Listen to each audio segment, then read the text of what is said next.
Neopets rolled out their overhaul of the Unconverted Pet system, and in doing so, they might have just fixed the game. I didn't think that Neopets could fix the problems that made the game unplayable for me. I'd given up hope on the game a long time ago.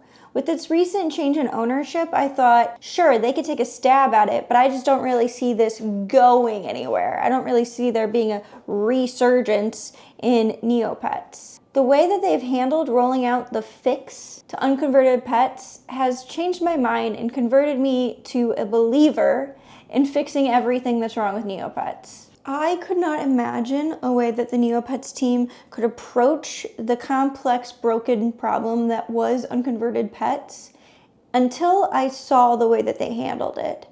I made a video a couple weeks ago where I walked through creating an unconverted pet, and at the end of it, my mind was blown. I had no idea how they were going to surmount this problem, and once they had, with the elegance in the way that they addressed the issues, I have nothing but the most optimism and positivity about the way that Neopets.com is headed.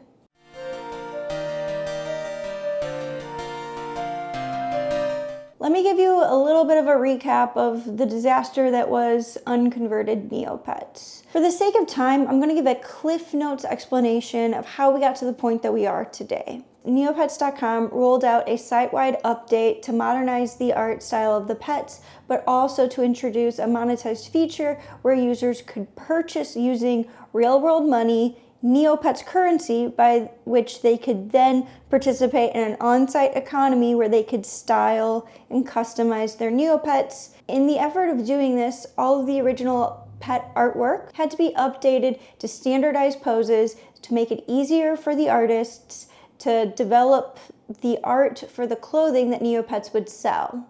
This was a widely unpopular move, in short, because the unique poses that were associated with certain Neopet colors now were phased out to have a more standardized pose. It may have been less controversial if every Neopet was equally transformed. However, some types of Neopets retained their old art styling because the compromise to the new art style was so great that the Neopets team decided that they would give users the option of whether or not they would opt into updating their artwork or not updating their artwork in order to customize their pets. The pets that users decided not to update their style became known on the site as unconverted.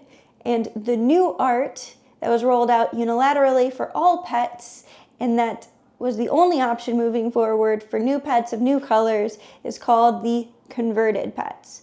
This gives us our binary by which users on Neopets.com have been able to describe their pets as either converted or unconverted. There is a culture of pet trading on Neopets.com, and one byproduct of their being converted and unconverted pets is that a black market emerged for the unconverted pet. Post site-wide update, you could not create any more unconverted pets, so they became quite lucrative in the pet trading scheme. I have made videos about this in the past, lots of people have, so if you'd like to check that out for further information, I'm going to refer you to that. I am not creative enough that I could have imagined a solution that is as elegant as the Neopets team has rolled out in this year of our Lord 2024.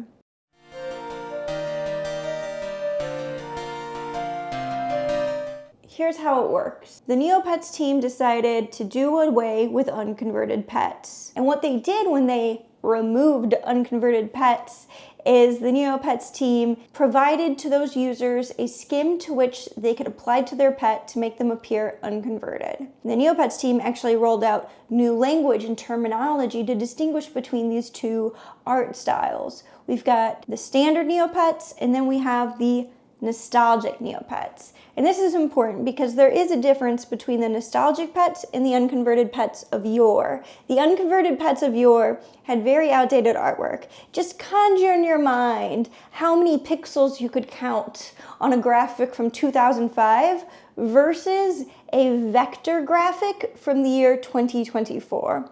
We're talking a huge difference in the art quality. So the Neopets team updated the old unconverted art while keeping to the spirit of the original design, and now they've released them as nostalgic art styles. Whenever you go visit any Neopets page, if they have any clothing applied to them, you are now able to select a button that tells you which clothing they have applied. If your pet has a nostalgic art style applied, you're able to see it there. The two-step, where I didn't envision this, but it's not just a matter of a pricing strategy. Price the items at a steep discount by which they will be discounted for the next several years, at which point the discount will retire and those pets will once again be expensive. The Neopets team has also employed a type of inventory strategy by which not all pet colors and styles are available at one time.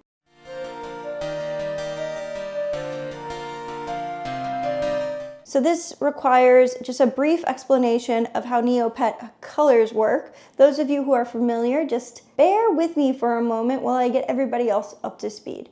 So a Neopet comes in 4 standard colors. We've got yellow, green, red, and blue. You could create a Neopet in any of these 4 colors. These are the basic colors of a Neopet. If you wanted to change their color to something like pink or brown, or also counted as a color, Christmas, royal, you need to get a special item to transform the pet into those alternative colors. There are other mechanics on the site by which to change the color of your Neopet from yellow, green, red, blue to Christmas, royal, skunk, swamp gas, jelly. These are examples of colors. Yeah, my Neopet was misbehaving, so now she gets to be my co-pilot. The Neopets team didn't roll out the nostalgic styles for every color of Neopet at one time. Instead, they've employed a strategy where different colors become available styles for a limited time. At the time that I'm making this video, those styles include Plushie, Moroccan, and Alien. They're not limited to those colors, but those are some of the colors that are offered, which is why I wanted to make this video right now, because I have in my heart a desire to make an alien Neopet.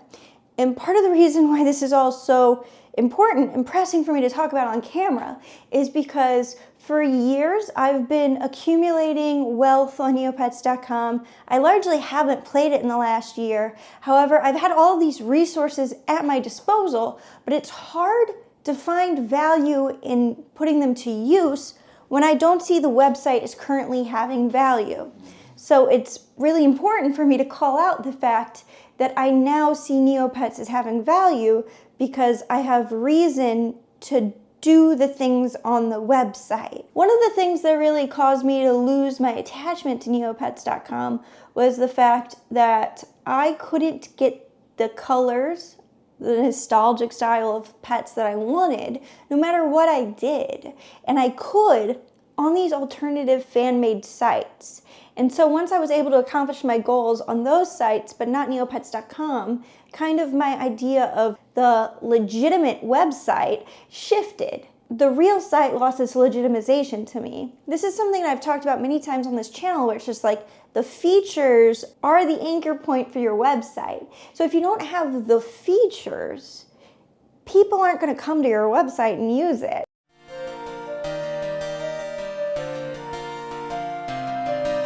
Like a good example of this, Flight Rising rolled out their achievements and pursuit system, which was functionally the biggest draw to Mara Pets for me.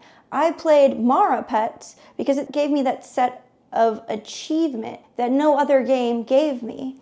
And then once Flight Rising rolled out that feature on their website, they limited their competition. The amount of time that I started spending on Mara Pets came down to 0 within a month, because Flight Rising can now do everything that Mara Pets had.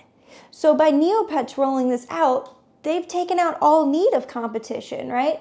There's no reason for me to go to off-brand Neopets. We've got Neopets at home, because real Neopets, vanilla, traditional Neopets, is now giving us the goods. Because of that, I'm now able to sit down and say, wait a minute, don't I have a Fountain Fairy quest from like 2 years ago that I've just been storing up? And haven't I always wanted an alien Aisha?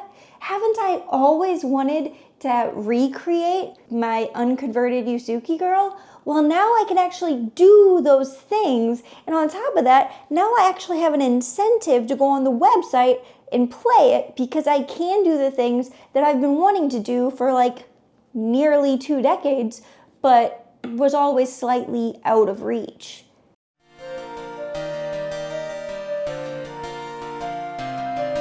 So today we're gonna walk through me creating one of these alien Aishas because I've wanted to do it since I was a little child, and I never could, but I can now. After I decided which one of my pets I was going to turn into an Aisha, the next step was to turn them into an Aisha. So I decided that Starry Breeze, a pet that I got from the pound, was going to become an Aisha. So I used a rainbow Aisha morphing potion, which is the cheapest on the Shop Wizard right now, to morph her into a rainbow Aisha.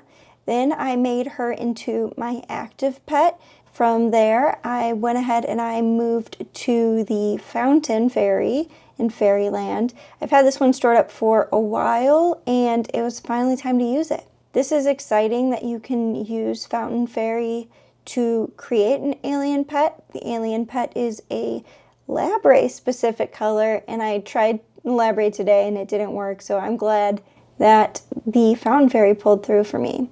For the record, you do not have to have your pet be the same color as the nostalgic style that you're trying to apply. The only obligation is that you must have one of that species on your account in order to apply that style to a pet. Now what I do is I go to the styling studio. I already have the style picked out. I already have a deluxe styling studio package active, so I decided to use that. And what the difference between the deluxe and the regular is, with the deluxe you get to choose which style, whereas the regular is a randomly selected. So I selected it, and there it is, my very own alien Aisha with the old artwork, the nostalgic artwork. And then I went ahead and I popped her into customization, and I found the right background.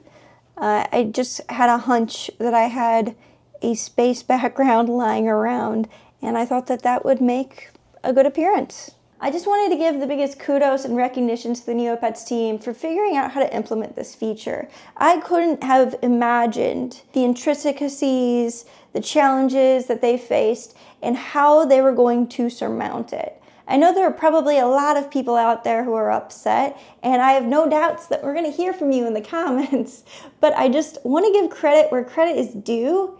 To me, this fixes Neopets. I have been on Neopets every day for the last week. I can't tell you the last time that happened for me, because the value for playing the game just wasn't there. But now the value is so there that I'm willing to get yassified to set up my little TV studio to tell you that, like, hey, Neopets is back open for business. You should really check it out. So I've been experimenting a lot lately with different microphone setups, different camera setups. I really like this one. Let me know what you think in the comments. I'm working on just like a number of other videos, lots of other content for you guys. And if I know like what setup you guys like or what you guys don't like, it makes it a lot easier for me to make creative decisions. All right, well, thanks for watching. If you like this video, go ahead and like and subscribe, share it with a friend, comment below how this has changed your life or hasn't, or how you would have done it better. I think we could all agree that if there was an on-site way to accomplish the same task without putting in real-world money, that would be preferable, but leave your comments below. And until next time, I'll see you guys later. Bye.